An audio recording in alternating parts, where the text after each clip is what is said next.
আমি সোনালি চলে এলাম তোমাদের সাথে আমার আরো একটি মিনি ব্লগে গল্প করার জন্য।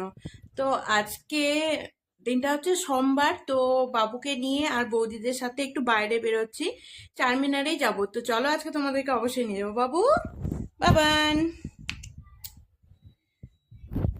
তো এই যে আমি বাবুকে হচ্ছে বেবি ক্যারিয়ারে ভরে নিয়েছি। কোলে করে নিতে একটু অসুবিধা হয়, সেই জন্য একটা কেরিয়ার নিয়েছি আর কেরিয়ারে ভরে নিয়েছি বাবুকে।